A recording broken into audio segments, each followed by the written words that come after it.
akan lahir pada hari Natal. Tetapi sebagai Allah, putra ini diutus, diberikan kepada dunia ini. Jadi Yesaya 700 tahun sebelum Natal yang pertama sudah dapat satu penglihatan bahwa Allah akan lakukan sesuatu besar, karya besar buat kita. Maka kalau kita mau mengintrospeksi diri pada hari Natal, mengapa Allah mau lakukan hal ini? Kenapa mau Allah mengutus anaknya sehingga lahir dan lahir di dalam kandang pada hari Natal?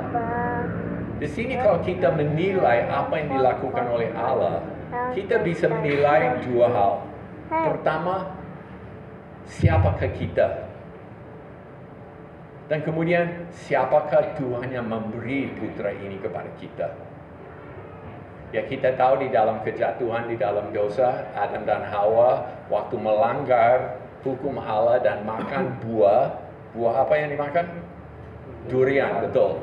Waktu dia makan buah durian di Taman Firdaus, seluruh hidup Adam, seluruh hidup manusia jadi najis, jadi rusak total. Rusak total dalam hal apa? Pertama, rusak dalam intelektual dia. Alkitab berkata bagaimana manusia berjalan dalam kegelapan. Berarti benak kita tidak lagi bisa melihat benar dan salah dan menilai rohaninya dengan benar. Kita jalan di dalam dunia ini dan banyak orang di dunia kita kelihatan sok bisa semua. Sedangkan apa yang kita mengerti bahwa mereka mungkin pintar dalam bisnis, bisa mendesain pesawat, bisa memimpin negara, tetapi mereka adalah orang yang tidak punya pengertian rohani sama sekali tentang Allah. Saya kasih tahu ya, orang paling pintar di Indonesia yang belum percaya kepada Yesus tidak sepintar semua yang kumpul di sini. Karena kita mengenal siapakah Allah sejati, mereka gelap.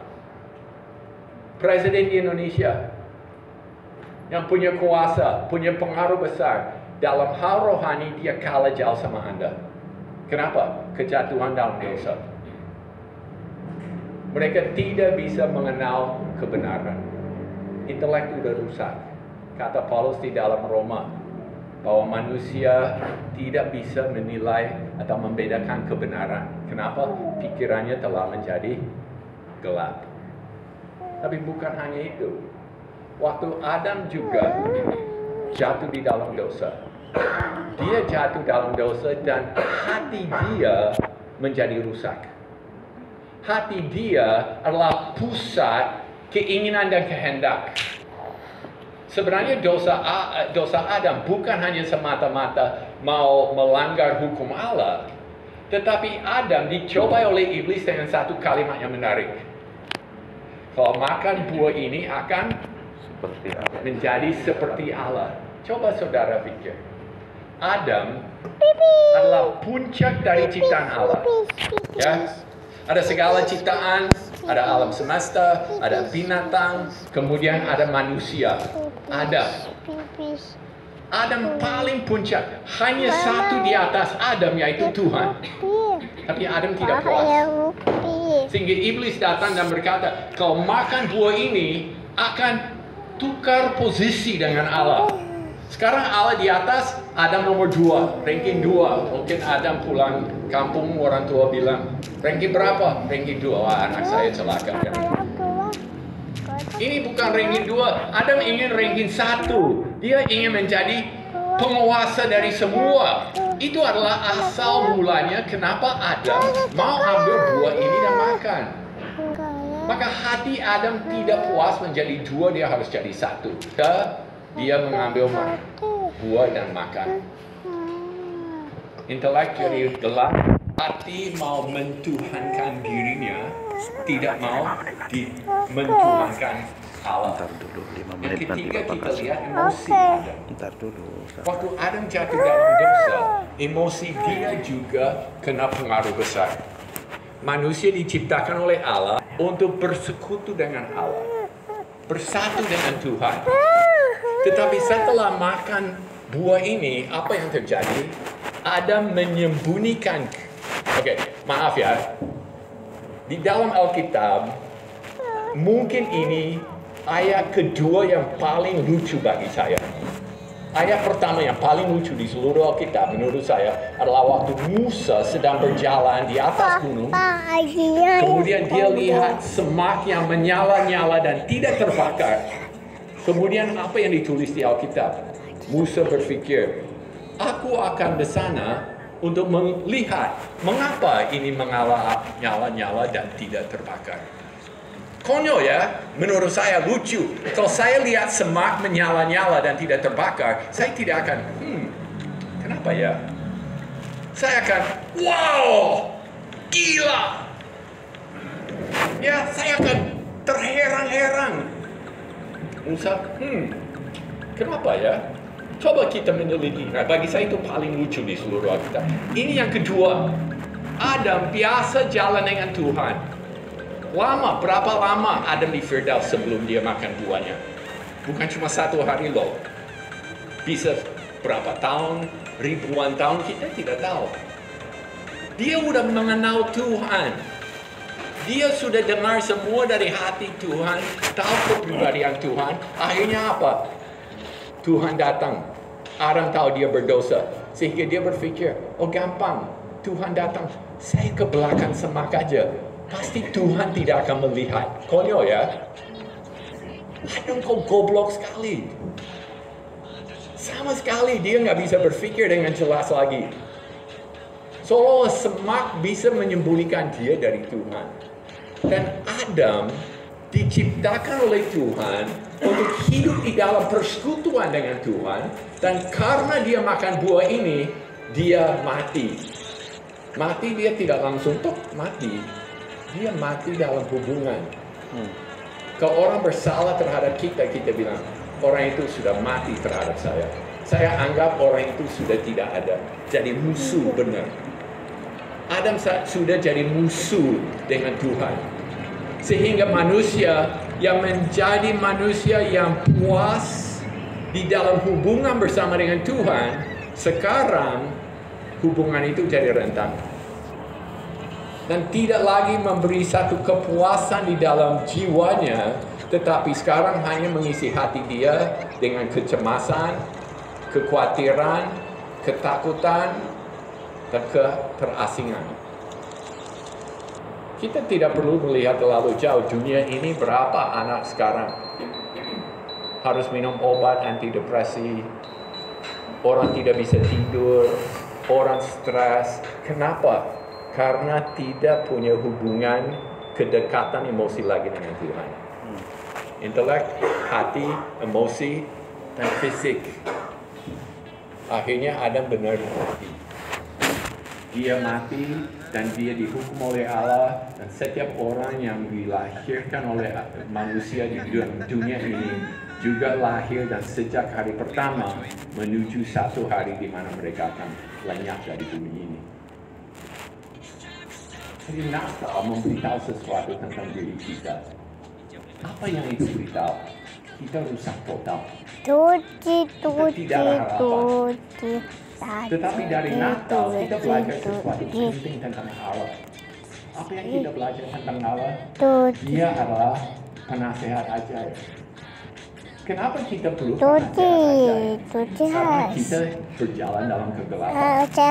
Intelek kita tidak bisa memahami benar dan salah lagi berkaitan dengan kekekalan, sehingga Allah menjadi penasehat ajaib untuk kita. Dia tidak pernah memberi nasihat salah. Dia tidak pernah membuat orang tambah rusak. Dia tahu segala situasi kita. Dia mewahyukan kebenaran di dalam hidup kita, sehingga kita bisa keluar dari masalah hidup kita, yaitu punya keselamatan. Penasehat ajaib. Dia juga adalah Allah yang perkasa. Dia adalah satu-satunya yang bisa menggeser kita dari takhta hati kita, sehingga dia bisa kembali bertakhta di situ. Tidak ada orang yang punya kekuatan untuk mengubah hidupmu sehingga Anda tidak lagi jadi raja hidupmu. Semua mau mentuhankan diri. Tetapi Allah yang perkasa berarti Dia bisa kembalikan hati kita.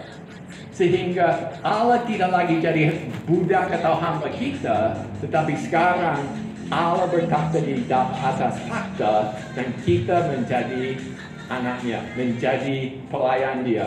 Kita nomor 2 di dalam hidup kita. Kembali ke yang semestinya. Allah yang perkasa. Kemudian dikasih nama yang ketiga. Namanya apa? Bapa yang kekal. Lucu ya. Kok dia anak atau bapa?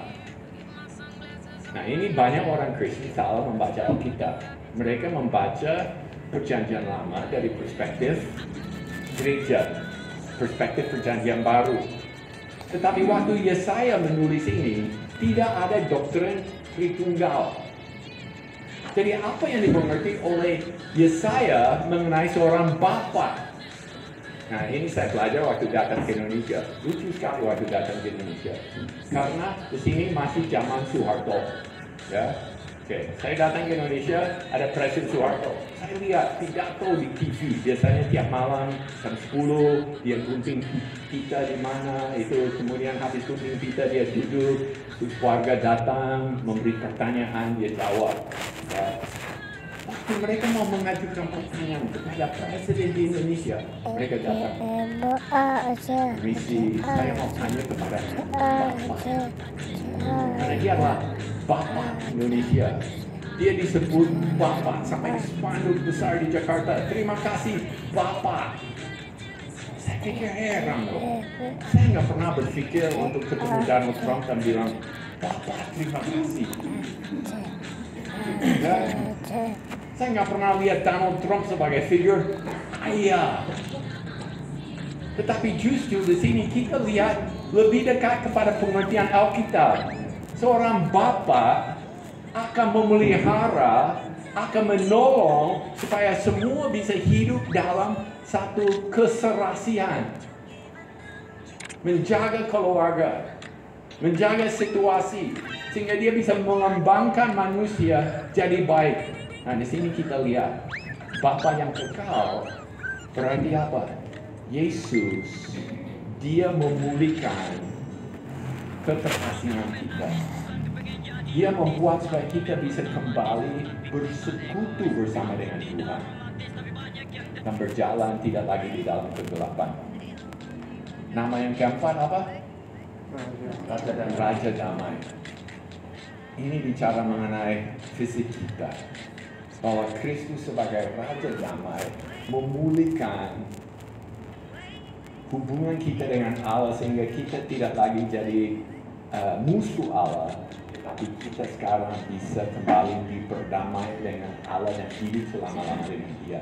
Maka hal yang pertama kita lihat di sini adalah kita rusak total tanpa harapan, tetapi Allah akan mengutus orang, anak ini, para hari Natal, untuk memulihkan secara total keadaan manusia. Karena hanya Allah yang bisa lakukan ini. Maka oleh karena itu,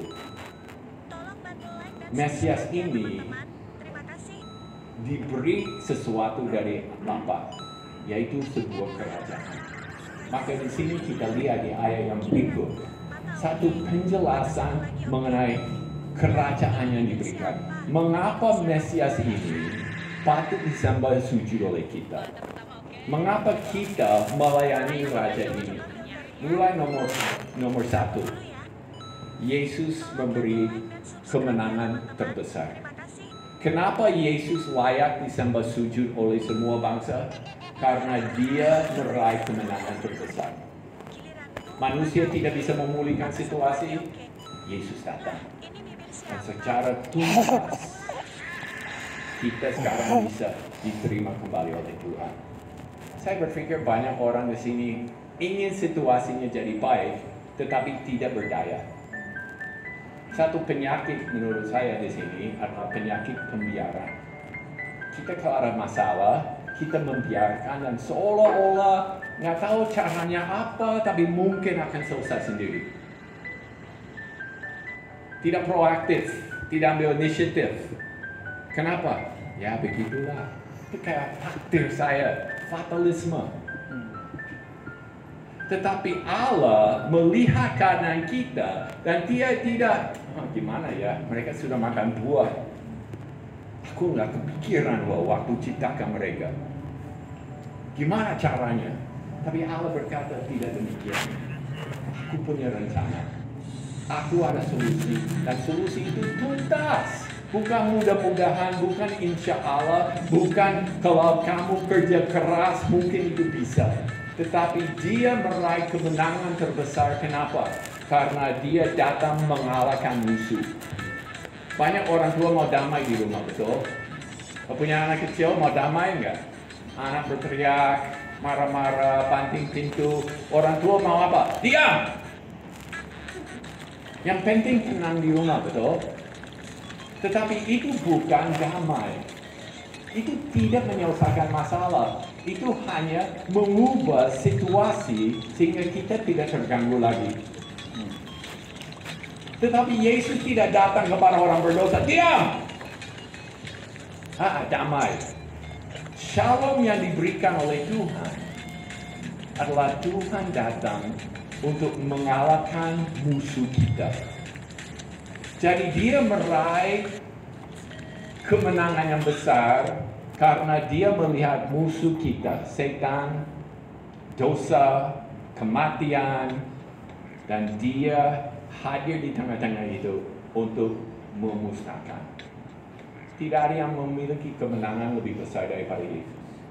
Tidak ada yang tuntas menyelesaikan masalah dosa kita. Hanya Kristus saja melalui pengorbanan di atas kayu salib. Hal yang kedua yang kita lihat dari Mesias ini adalah Dia dapat nama yang baru, nama terbesar. Kemenangan terbesar menyebabkan Yesus dapat nama terbesar. Nama terbesar ini sangat menarik. Nah, ini ada 4 nama. Sebenarnya lucu ya. Namanya itu satu, tapi kemudian dikasih tahu 4 nama. Namanya lucu ya. Siapa di sini? Nah, ini ada Alpha, ada Omega, ada Finale kan? Ya. Tapi kok syukurlah kalian. Bisa saja namamu Penasehat Ajaib. Bapa yang kekal. Gimana? Kamu mau Bapa yang kekal? Lucu kan? Oh, namanya begini. Ya. Di Surabaya kami punya staf di Plana Madura. Yang di kantor dia anak ketiga.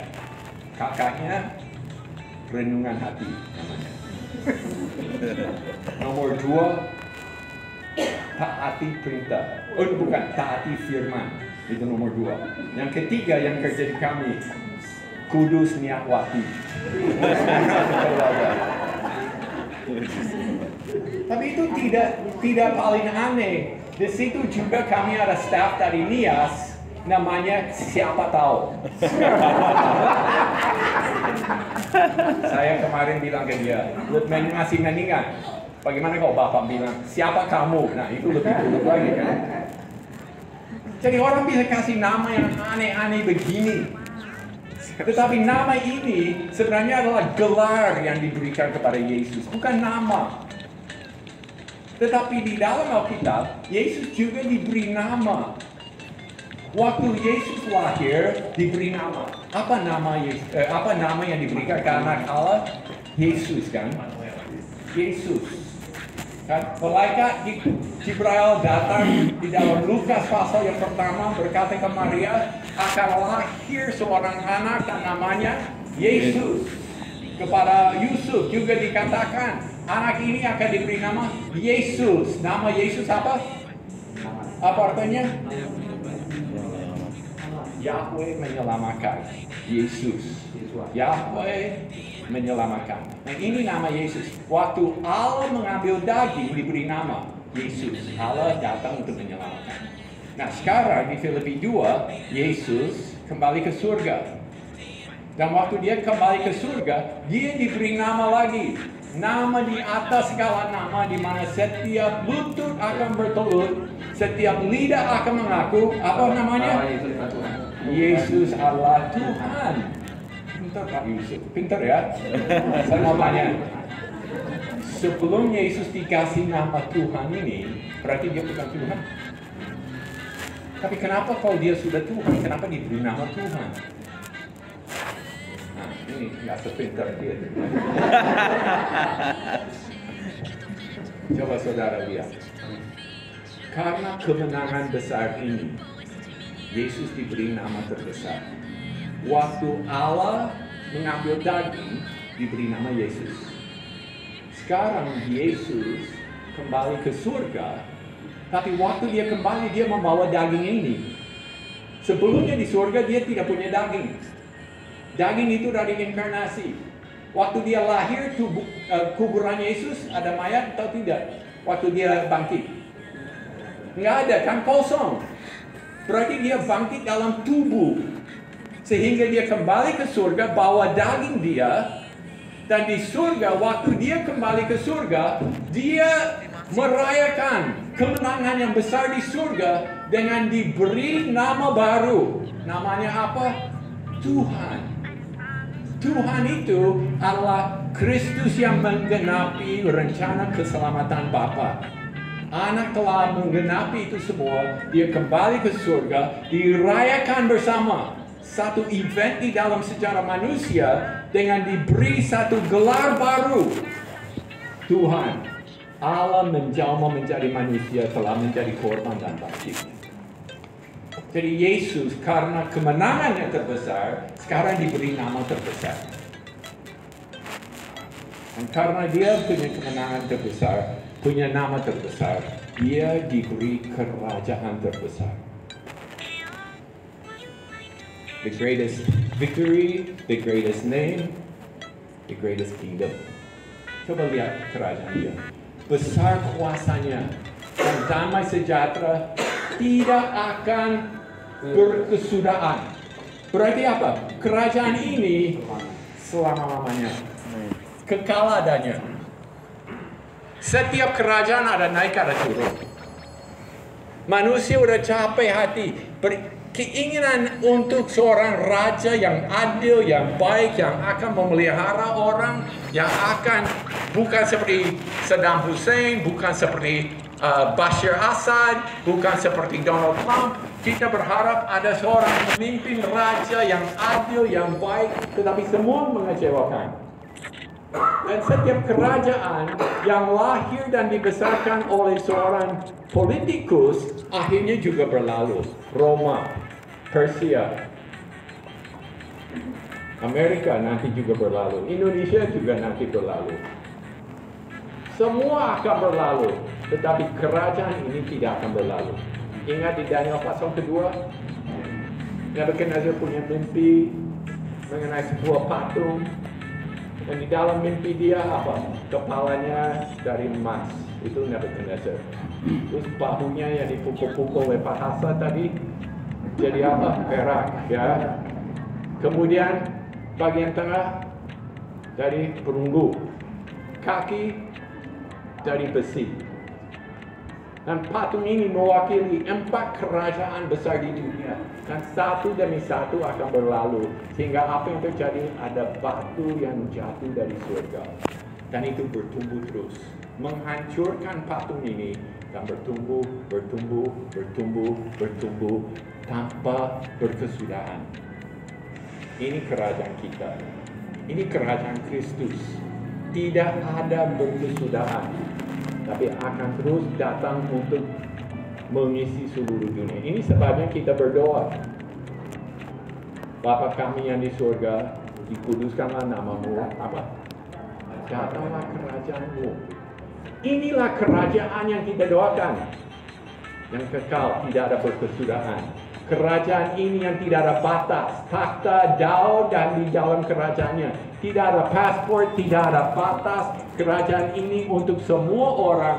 Karena Raja kita adalah Sang Mesias, Juru Selamat seluruh dunia. Dan itu juga suci. Karena di dalamnya ada keadilan dan kebenaran sampai selama-lamanya. Jadi kita lihat. Anda waktu berdoa, datanglah kerajaan. Kita berdoa, Tuhan, kerajaan yang dijanjikan ini segeralah datang. Biar ini menjadi tempat di mana kerajaan Allah akan menguasai hidup kita, akan membawa manusia kembali kepada Engkau, dan biar nama-Mu terpuji. Waktu Natal, batu itu jatuh. Kerajaan itu dimulai seperti biji sesawi, mulai bertumbuh, bertumbuh, bertumbuh. Kita baru selesai raker melihat Injil semakin bertumbuh. Dengan Pak Pardo, dari beberapa tahun yang lalu, Pak Pardo pimpin staff di raker pertama membuat program 100 orang percaya dalam 5 tahun. Cuma 100. Mestinya 100.000 kita, kan? Karena sekarang batu itu sudah besar. Bukan cuma 100. Sekarang udah 250 jemaat. Sudah bertumbuh lagi dan tahun depan akan bertumbuh lagi. Jadi banyak orang melihat, wah, kelihatan kerajaan orang lain yang bertumbuh. Tetapi kita sadar bahwa kerajaan Kristus akan datang. Natal, Kristus hadir di tengah kita. Kelihatan tidak punya prospek. Tetapi justru dari yang kelihatan tidak berprospek, dapat kemenangan terbesar. Sehingga nanti Dia akan kembali lagi. Dan Dia akan membawa kita masuk di dalam kerajaan yang tidak ada berkesudahan.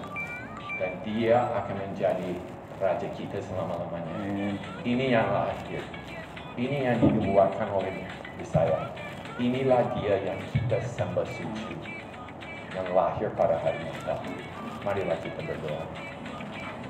Tuhan, kami di sini adalah orang yang mungkin perlu di-setel ulang perspektif kami. Karena terlalu sering kami melihat urusan di dunia ini sehingga kami lupa kebesaran nama-Mu. Lupa Mesias yang kami sembah sujud. Maka hari ini Tuhan kami berdoa, biar Engkau akan berbuat satu pemulihan hati kami, supaya kami akan menyembah Engkau semestinya.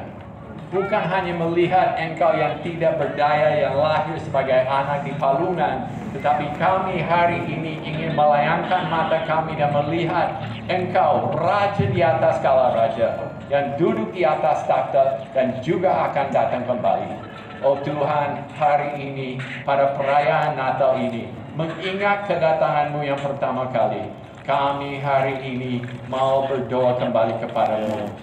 Datanglah kerajaan-Mu. Amin. Datanglah kerajaan-Mu. Datanglah ya Tuhan, kerajaan-Mu, biar kehendak-Mu jadi di bumi seperti di surga.